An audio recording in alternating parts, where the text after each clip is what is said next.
Cheers to Cheers, beers. man. 2019. 2019.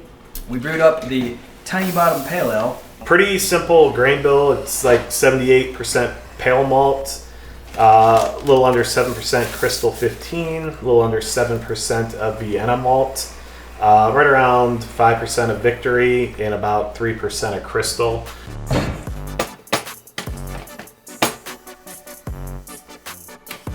So simple 60-minute mash, 152.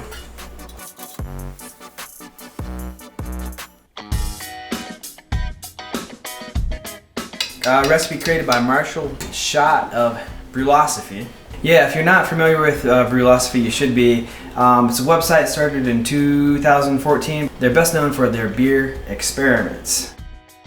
I suppose like the one thing that they've taught everyone is that nothing really matters aside from maybe like sanitation still and water chemistry. Yeah. We took the yeast out of the fridge at the beginning of the brew day in order to let the yeast warm up to room temperature. Once the mash was finished, we turned off the pump and let the grains drain for about 10 minutes.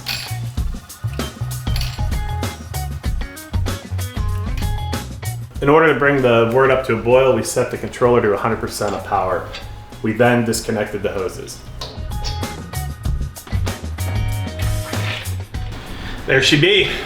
We literally did not read the fine print at the bottom of the recipe that details Roflock and Irish moss. Oh, we didn't use any clarifying. We did not. We didn't do either of those, and I didn't see that until after the beer was done, and it was a little cloudy. And I was like, well, that doesn't look like the picture of the Tiny Bottom on Brulosophy's website. So what I did was I actually just added some gelatin to the keg.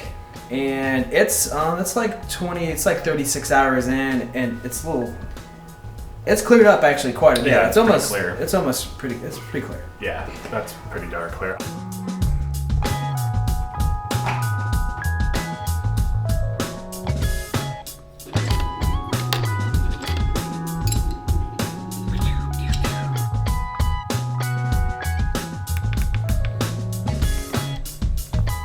At the beginning of the boil, we added our Magnum hops.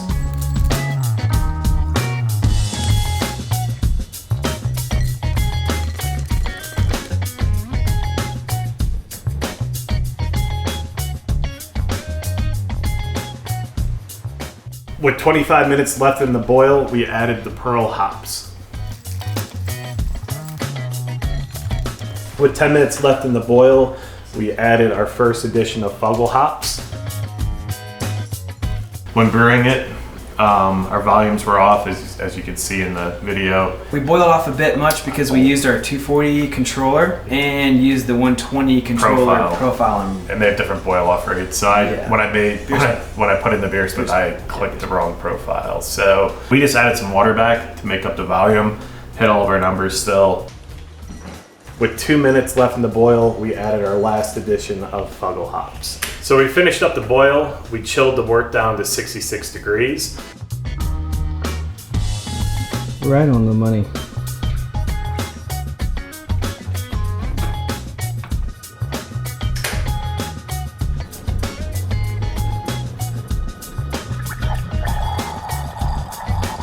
Nailed it. Nailed it-ish. Yeah. But nailed enough. We added our San Diego super yeast. We never found the scissors, huh? No.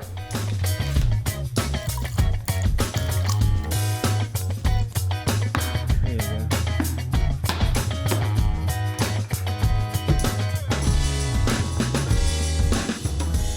And we're gonna go ahead and put that in our fermentation chamber and ferment for about 4 days at 66 degrees, and then naturally let it rise to 72 over the course of 7 to 10 days. Right.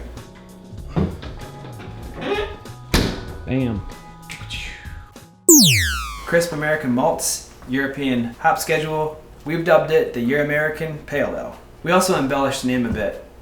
We call it the Big Old Tiny Bottom. Yep. Just to spice it up a little bit. Looks better on a little the board. pizzazz. Yeah. A little razzle dazzle up. Yeah, we reached out to Marshall and asked for a recipe, one of his favorites, because they brew a lot of beer, and we're thinking they're gonna have a good recipe.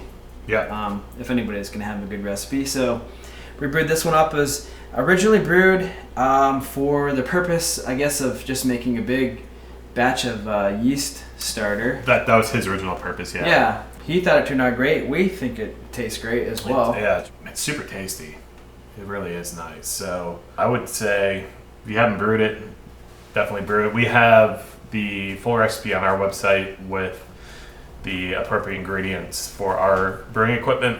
So it's dialed in for our efficiencies and stuff like that. So I think he originally brewed it at like a 72% or 73% efficiency brewing system. So we just made some slight changes. But man, Marshall, great recipe. Yeah, thanks Marshall for the recipe. Folks watching, if you have not checked out Brulosophy's website, go over to the website, check them out. Super cool experiments, tons of great knowledge, really active user base, community over there. Yeah, super kind of nerdy, which is pretty awesome. Yeah, great resource for homebrewers. It is, yeah, just dispelling a lot of myths that surround like homebrewing. Like you read something 20 years ago and you just were like, well, someone wrote in the book, it must be true. Yeah, 20 years ago. And now they're like, well, is it? And then they prove that, oh, that doesn't really make a huge difference at all. Right.